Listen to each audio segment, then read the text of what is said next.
Welcome to Every Step Podcast. I'm Krystyna Weston. And I'm Judith Beck. Every Step is the podcast where career and life meet. Hey, Krystyna. Guess Hey, what? Judith. I've got a topic that is never going to end, I don't think.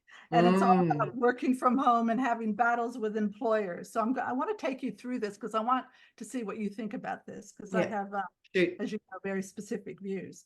An Australian dad wins work from home battle with employer. So this is a Queensland dad who has had a major win for employees wanting to work from home, taking his employer to court when it tried to implement a return to work policy. He submitted a flexible working arrangements request seeking to work from home full time.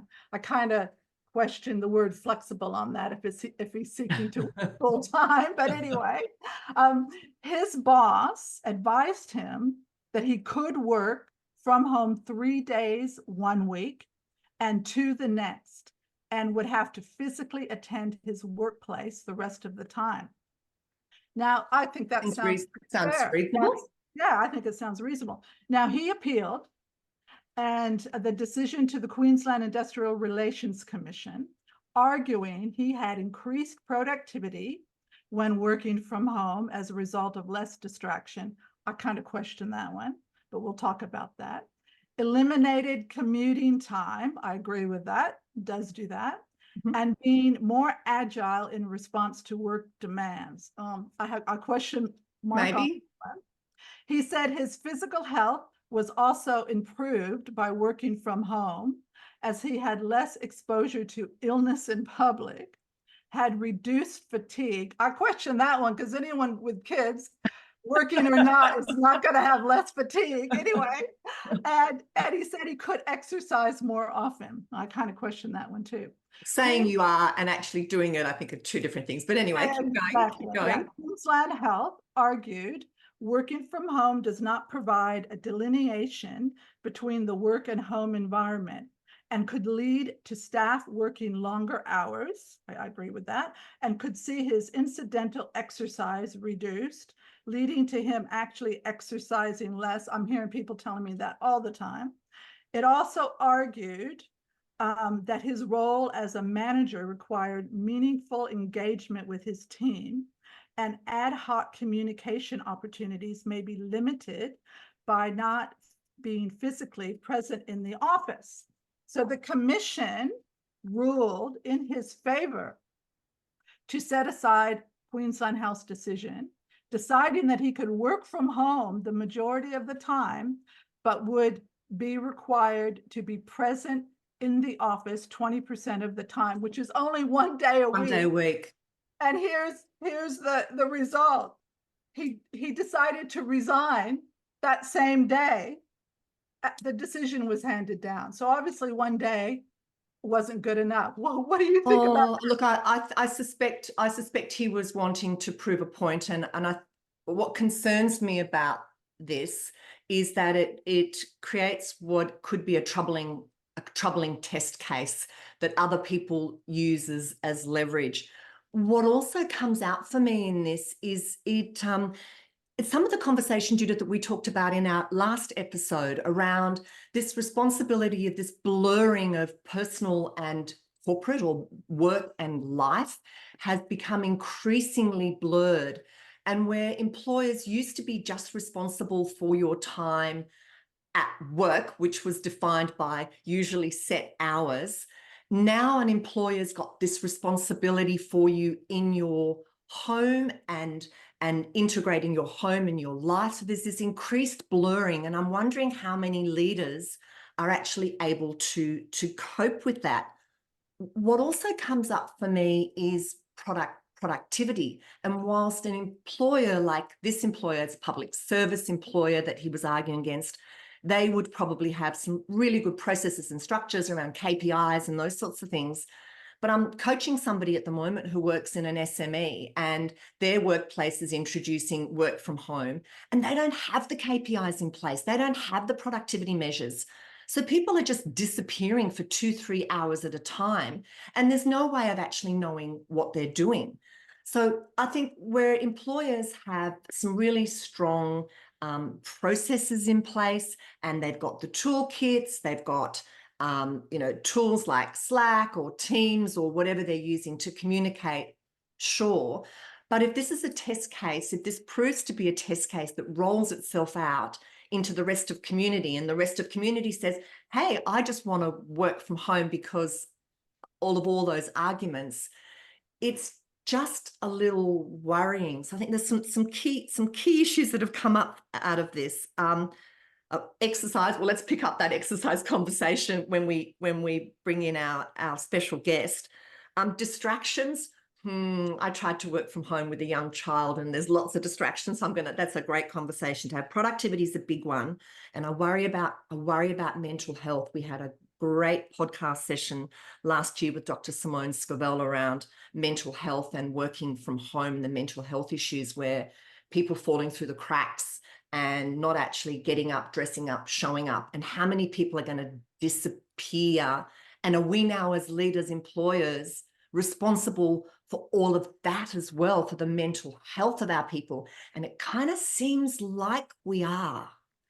So we've got all these new responsibilities that we didn't have when we were managing somebody that came to the office, left everything behind, walked out of the office. We kind of lived with a corporate mask and a personal mask. Those masks are gone. And now where do we as employers ensure, leaders ensure that we get the outcomes, the productivity, the cultural gains, the resilience in our teams? It's a big issue. It's huge, and it's not going to go away anytime soon, but I do know someone who might be able to give us some great views. And I just see that our guest, Dr. Adam Fraser, has joined us. And Hello, Adam. For those of you who aren't familiar with Dr. Adam Fraser, he's a well-regarded human performance researcher and consultant, and he's also author of The Third Space. So if you haven't read that, go out and get it. And also soon to be released, No Thanks, Kevin. So Adam, you've been listening to us. Yeah.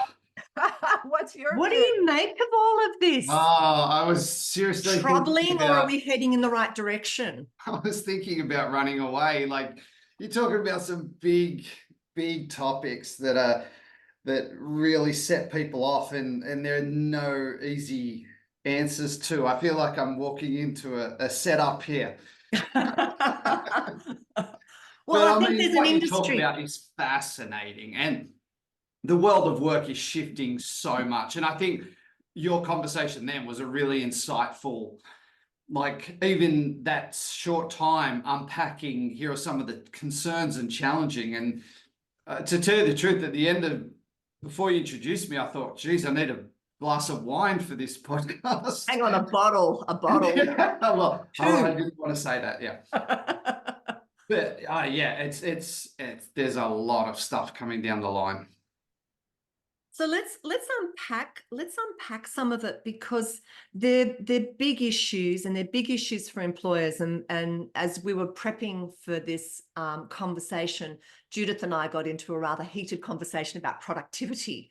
And I think employers' number one concern, let's be honest, it's a commercial activity. They care about output and they care about productivity.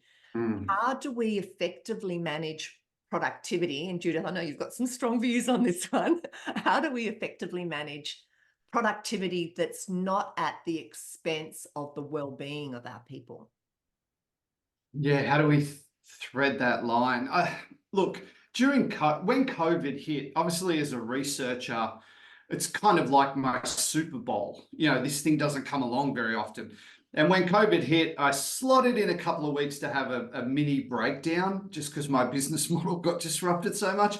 But then we very quickly went into doing a huge amount of research with Deakin University, because we had these projects that were running, and we just said to people, let's just keep them going to see, because we're already measuring mental health and productivity and connection. Let's keep it going.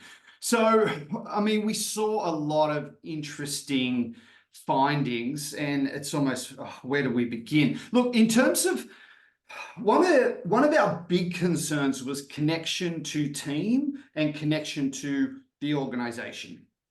And so we, what was it? March? When did we send everyone home? It was kind of March 2020. Yeah. So what we measured was a time point in around July and then one around November. And in November, what we showed is 63% of people said, hey, I really miss the physical connection with my team. Like, I just miss being in the room with them. Even though 86% of those same people said, we are nailing communication. They said, we're communicating effectively. We've really got a handle on the virtual meeting, and our comms has changed. So people were thinking, we're doing a good job of it, but I miss people. And when we asked them, how connected do you feel to your organization, that dropped by 48% in late 2020 compared to before COVID.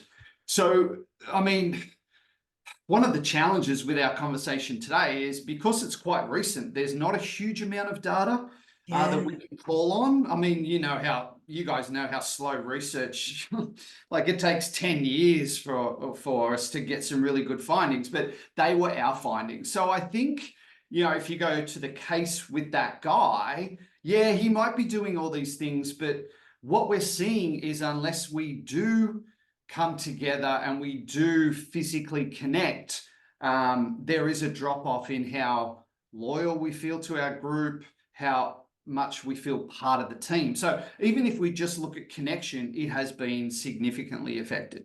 Did the Industrial Relations Tribunal get it wrong? Well,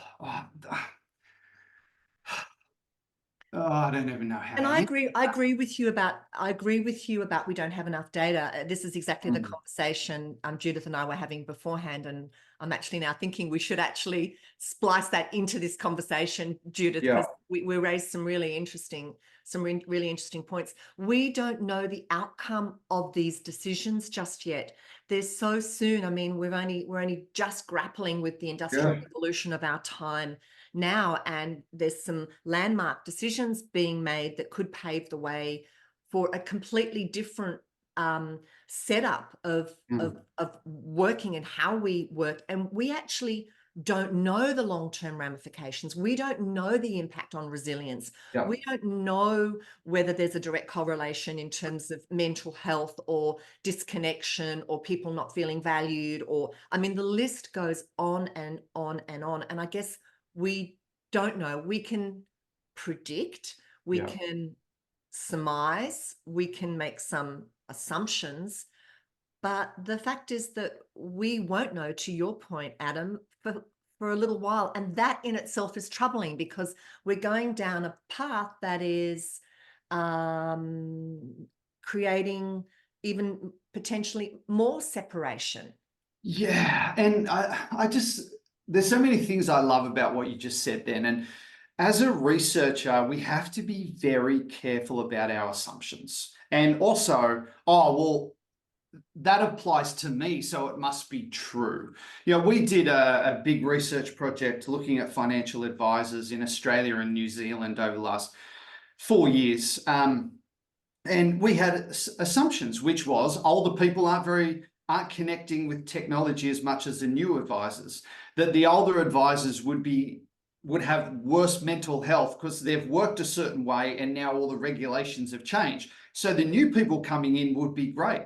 What we saw is the mental health of the group up to 29 was 400 times more likely to be in a high-risk category for mental health. Wow. Than the people over 60 were rocking it. They were awesome. But also, like the older generation were embracing technology as much as the younger. So my point is that we have to be very careful about our assumptions, and we're making a lot of assumptions about this whole work from home. And look, if you listen to Judith, you listed all those things that guy was saying, and cognitively you go, yeah, I get that. Less interruptions, less exposure to illness. I can exercise more. I can have breaks.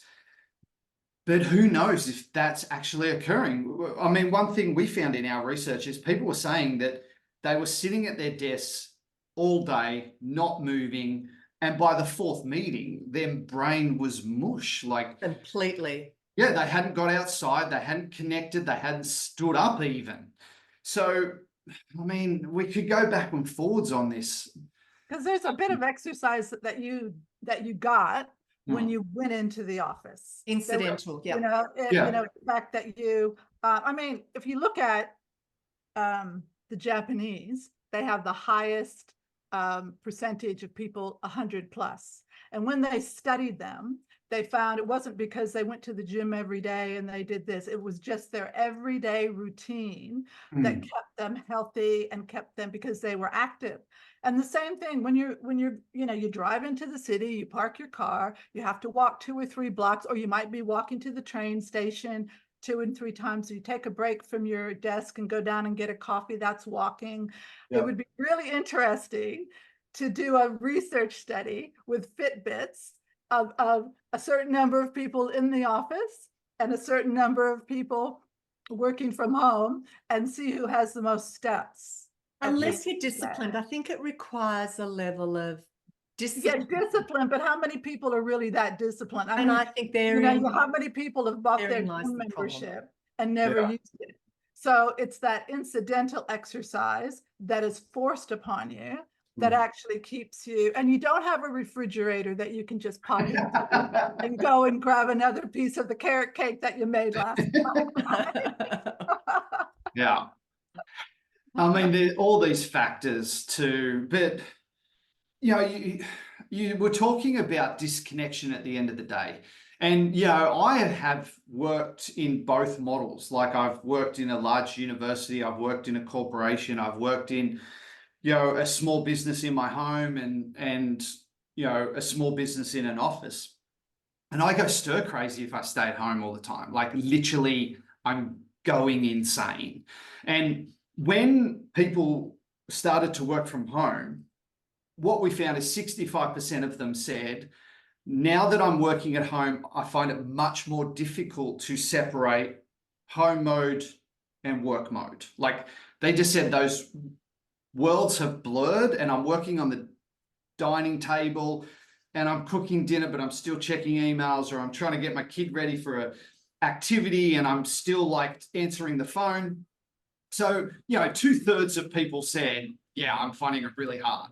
Around 50% of people said that they had no strategy. Like, they just didn't think about, well, how do I change those gears? And similar to the previous finding, you know, 64% of people said that I'm working more in my personal time now that I'm working from home.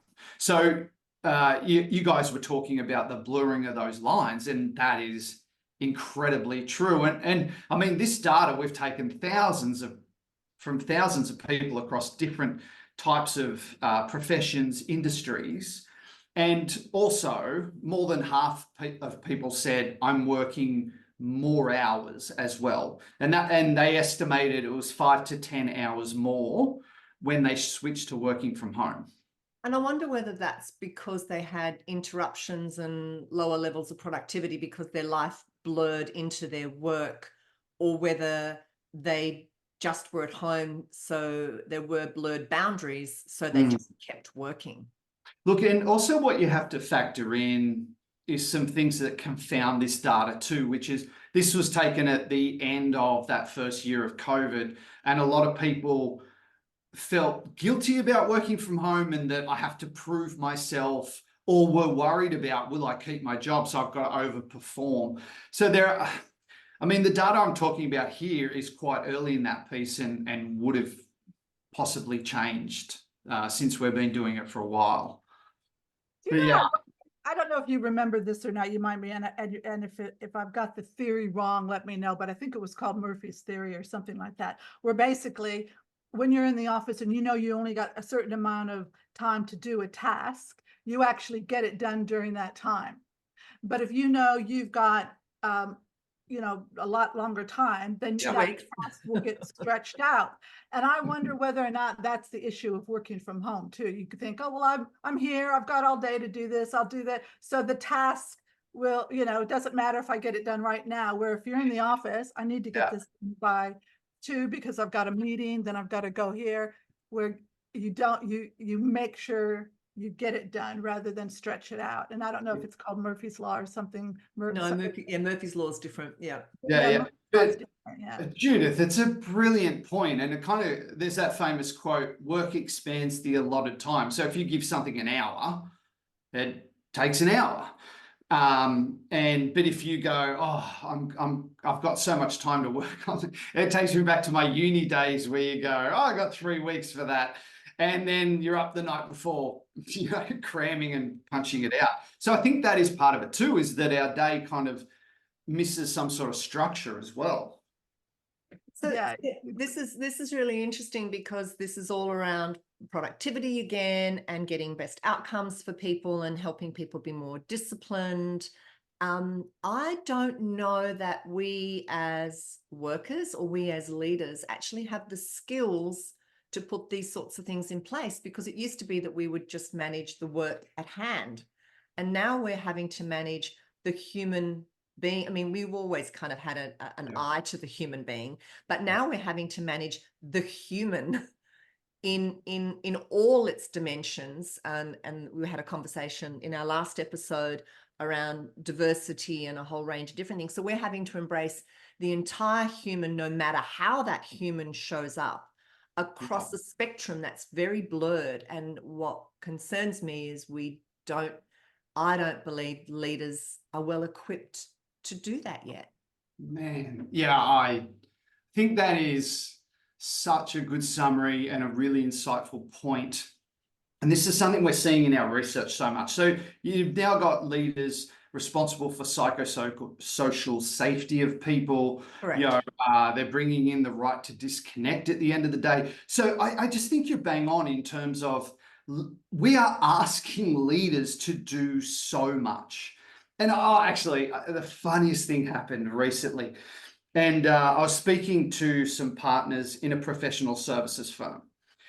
So most of them had trained as accountants, and we're having this conversation. And one guy in the group goes, do you remember when you just had to be good at your job? He goes, what happened to that? And it's so right. Like you're having, and even with my team, you know, the other day we were having conversations because a couple of people in my team have mental health challenges around anxiety or a bit of OCD. And we do huddles, and one of them was talking about, oh yeah, and my anxiety is really high today. So if you notice this, and we were talking about, well, how can we help you do that? And I just kind of looked around and went, man, how futuristic is this conversation? You know, we would never have talked about that maybe even 5 or 10 years ago. So we're having to look at the whole person, and where I'm finding this really scary is in schools. So we have a branch of our business called the Flourish Movement, which does a lot of research and interventions around school leaders and effectiveness of school leaders. And what I'm seeing is teachers and educators have become the social workers of society. Mm-hmm. And they're just like literacy and numeracy is such a small part of what they do. And we're about to do a research study looking at the impact of vicarious trauma on educators. And vicarious is also known as secondhand trauma, but because they're doing trauma-informed practice. If this child's had trauma, how do I work with them? But no one's asked, what pressure does that put on the educator? So going back to your question, I think you are so right, where leaders are expected to do so much today. Yeah. And when you're in a psychological practice or you're in a counseling practice, it's essential to have that kind of support, and any of those practices have supervision, right? Yeah. To actually support the people that are doing those doing those roles and having those conversations. But to your example, Adam, the teachers, where's their supervision to support them to do this? For leaders, they're also dealing with the trauma of their people, dealing with mental health issues, dealing with a whole range of, domestic violence, a whole range of different issues. Where's their supervision? Who's supporting them? Who's skilling them up with counselling skills? I did a whole diploma in counselling. Took me 2 years to do the diploma. And that's you, like a person who educates themselves in this area, who is naturally curious. Imagine you're I don't mean to be sexist, but imagine you're a 60-year-old male engineer, and you're starting to move into this space. Like, their head must be exploding in the, oh man, I'm not equipped for this. I've never seen this modeled in the workplace before. Like, well, you can't actually support others unless you understand yourself. So you actually have to have done the work yourself and be able to connect to emotions and be able to articulate those. And that's a whole different conversation. But, if you don't know yourself, you can't support others. So it's a bit like that, that aeroplane with a gas mask or something's going down. Give it to yourself first before you support others. So this is opening up this is a whole new industry. Hey, there's an opportunity here. There's obviously, this is going to be big. And I just wonder how well equipped we all are to Krystyna and I were support the talking leaders and the organizations of the future. Yeah, exactly. And we were talking about before we started recording that, at the end of the day, companies wouldn't require people to come back to the office if there wasn't a really good reason, because it's a heck of a lot easier, really, to have your workforce, working from home. You've cheaper, you don't have to pay rent. You don't have to pay. There's a lot of good positive reasons why to do that. So for them to come back and say, we need you there at least 3 days a week, because I think the solution that this lady gave to this person was very fair. 3 days 1 week, 2 days the next, and that would be it seemed reasonable. It seemed reasonable. It seemed reasonable. And if the argument it is, well, I've got kids at home, but hold on a second. If you've got kids at home, who's looking after them while you're working? Yeah. So are they running? See, this is where I think it's a minefield for employers who haven't gone through it. The moral of the story is they need to get experts in to put together a good work from home strategy and plan, because we were talking about, well, okay, you have the home office, and then little Johnny comes in, and little Johnny starts climbing up the bookshelf while you're on the phone to your client or to there. And then you've got to, there's two scenarios. You stop because you need to help your child so they don't get hurt. And then you lose your place and you either input something wrong or say something or whatever. That's a business risk. How do we handle that? Then you have the risk of your children. What if little Johnny did get hurt? Is it a workplace issue? Is it a claim? I mean, companies have to think Johnny was in the office and Johnny tripped over a computer wire that I was using or something, so is the company responsible? I mean, this is a minefield, I think.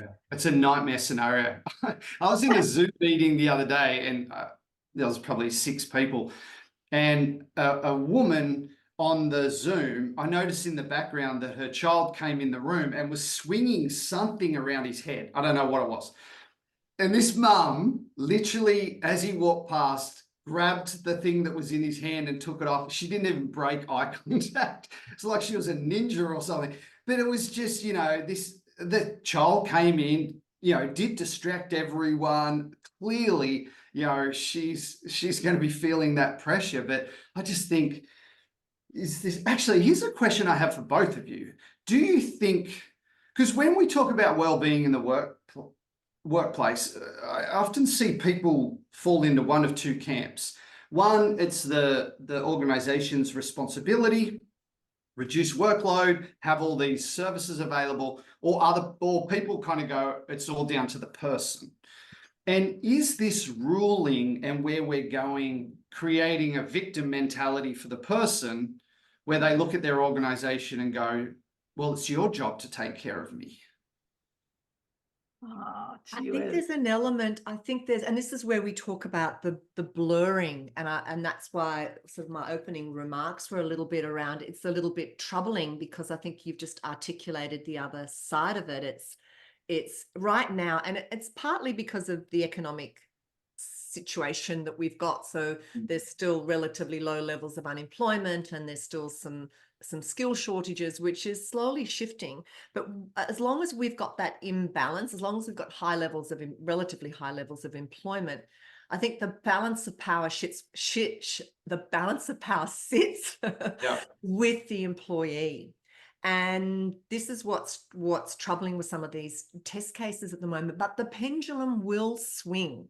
It will swing, and people will become more concerned about their jobs, and they'll pull their head in and they'll toe the line because they need income. But this test case is a little worrying because it says you, the employee, have the power, and we, the Industrial Commission or whoever it was, is going to back you in that. Now, we don't know all the evidence that he had. We don't know what actual job he did and why it was okay for him to win.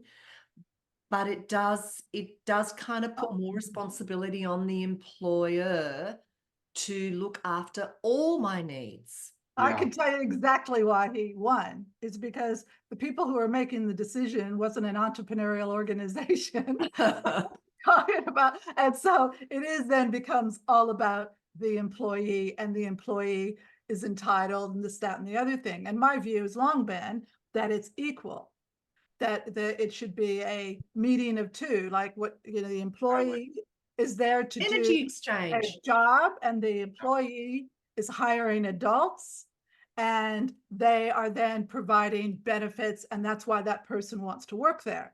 So the employee always has to offer something and a reason why somebody should want to work at that organization, but you've got to deliver the goods as well. And there's no way I would have had anybody that had that kind of attitude working for me. That, because I would have thought, well, okay, hold on a second, we're being as flexible as we possibly can. We're giving you, like, working from home, that's fine, everything. But if you're telling me that you want to work home for full time, and that's a flexible work arrangement, the two don't make flexible, and full time is not the same thing. So his argument, I can't believe that was actually, they bought that. I would love to have been a fly on the wall in that case to actually see what the actual legal arguments were, because that in itself would have been fascinating to understand why the tribunal ruled the way that they did after the employer was seemingly quite reasonable. And part of being a manager, this person's a manager. So part of being a manager is being around your team and hearing what they're doing and saying. And you can't do that if you're not in there seeing and hearing what they're doing. Because often as a manager, you might have the people that work for you around you, and you can hear what they're saying to the client, or they might have an answer, or they might have a question that they might want to ask you because you're standing there. Where if they're at home, they think, oh, I don't want to call my boss and ask him this question. Oh, they've got teams. I can argue they've got teams. They've got whatever, Slack. Yeah, but you hear like the young ones that are just coming up. They're shy, and you think back when you first started, and you think, oh, okay, I need to ask my boss this, but I don't want to bother them. I don't want to. But if they were standing there, you might go, oh, what do you think about this? Does this look okay? Yeah. And rather they don't than want to mulling over it for 3 hours, thinking whether or not you got it right or not. You got somebody there just to give you a little bit of reinsurance, or even your boss who says, oh, I heard you speak to that client on the phone. You did a great job. That sounded really good. Well done. Where are you going to get that?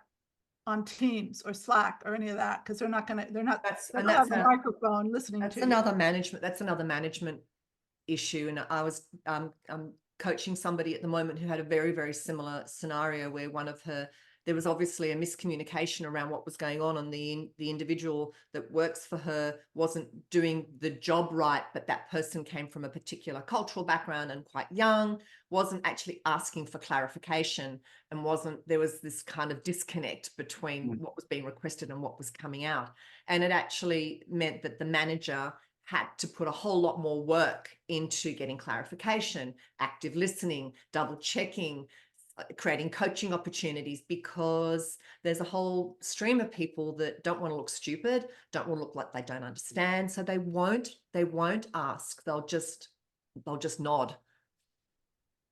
Yeah, it's going to be really fascinating. Obviously, our leadership style has to change dramatically, but it'd be good to see some real, like, peer-reviewed research on how does hybrid affect collaboration, generation of ideas, in terms of a brainstorming piece. Innovation. Yeah, innovation. And look, I mean, but once again, we have to not be too careful, or we have to be careful not to demonize that style of working as well. Because one thing we did measure, as well as connection to organization and team, we also measured connection to leader. And in around April and May, we saw a big kick up in how connected people felt to their leader. And the reason was that leaders for the first time started to have real, genuine conversations about well-being and how people were going. And, it might be we're having a meeting and I say, hey, Judith, can you just stay on for a couple of minutes? You stay on, I say to you, hey, Judith, how are you coping with all this and working from home? Like, how are you? And you go, yeah, I'm great. Like, obviously it's tough, but I'm fine. And then the leader went, nah, Judith, like, I really want to know, how are you going?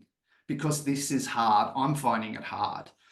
And that genuine questioning with the intent to really understand, that connected teams to their leader. So I think, working remotely, it does require a change of leadership, but I think there's still so many things we can achieve, but it does require leaders to look at it and go, well, how am I going to adapt and evolve? And even, the productivity piece, we've clearly got to improve our communication metrics around, this is what I expect, or this is what I want you to work on. Yeah, it's going to be hard. Yeah. It is. Someone said to me the other day, if a company is working from home 100%, like they let you work from home 100%, and you're in let's say an IT role, then what's to stop that company? And I know there's a lot of them out there doing it now anyway, but if they go to the full work from home, well, then what's to stop them from just hiring people from overseas at cheaper? They're doing that already. Yeah, I know they're doing it now, but already. This is what's clicking with some people. They're thinking, well, okay, if my company goes 100% work from home, then is my job at risk? Because they can probably hire somebody from another country cheaper, and in some businesses that's already happening. You look at call centers, you look at IT. But this is what people are saying now, when they're finally, when the penny is starting to drop, and they're thinking, oh, okay, now I get it. If this goes full time, then I'm at risk. And that's true, because it goes back to that loyalty of company, but it also goes to loyalty of employee. Like, in other words, the company needs to be loyal to the employee as much as the employee needs to be loyal to the company. And how do they build that unity and sense of loyalty to a workforce that they don't see? So they have to decide how they're going to make those connections via, probably hybrid is probably, in my view, the best model, where you're 3 days in and maybe 2 days working from home, that kind of, or some other kind of flexibility, but at least somewhere where you're getting that connection with your workforce and with your company. Because I remember when I did executive search, the hardest thing to move candidates out of one company to another was their loyalty, because I could not break the loyalty unless the salary level was so much higher and it was a higher level. If they were loyal to the company that they worked for, that was the hardest thing to move. Yeah, it'll come down to cultural issues. I think we're already in a world of globalization.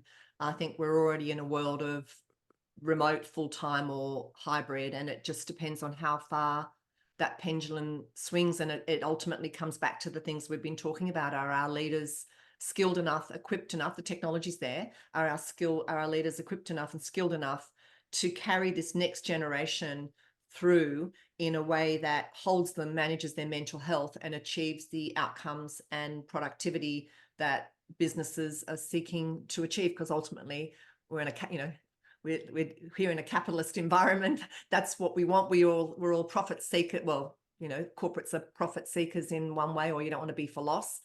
And there's just some uplifting skills that we're going to see. Well, that's where this research is. Yeah, the research is so important, because critical. The reality is, if the research is then saying to us mental health and a depression, those types of things are worse because people are not connected and things like that, we don't want to find that out in 10 years' time. Yeah. Might take that long.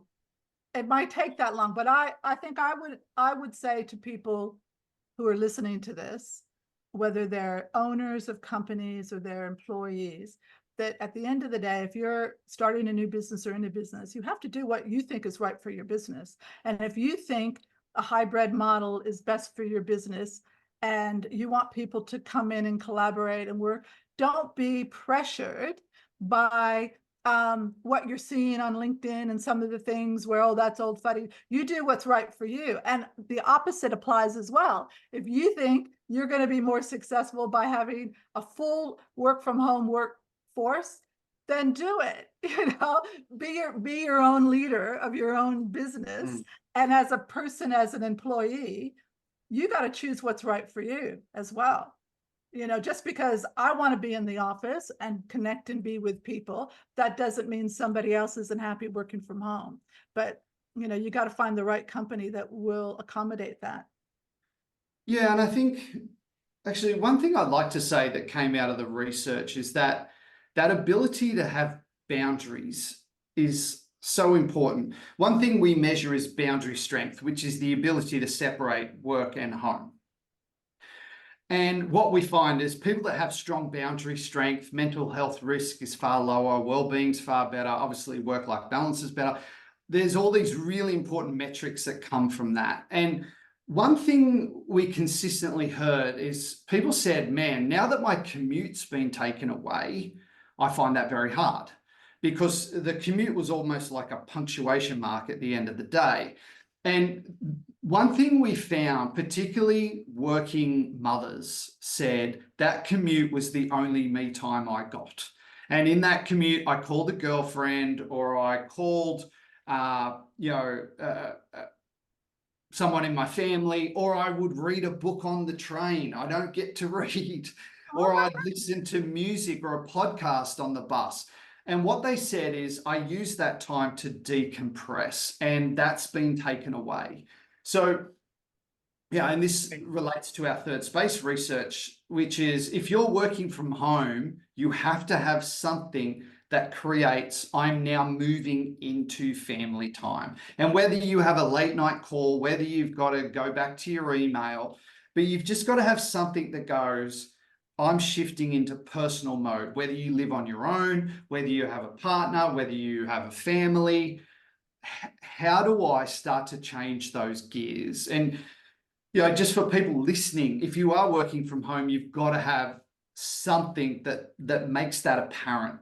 We don't just want to go from I'm in the study, or I'm in the, I'm at the dining table, and now all of a sudden I'm starting to do domestic things. So that's my kind of soapbox moment. I think boundary management's a really important topic.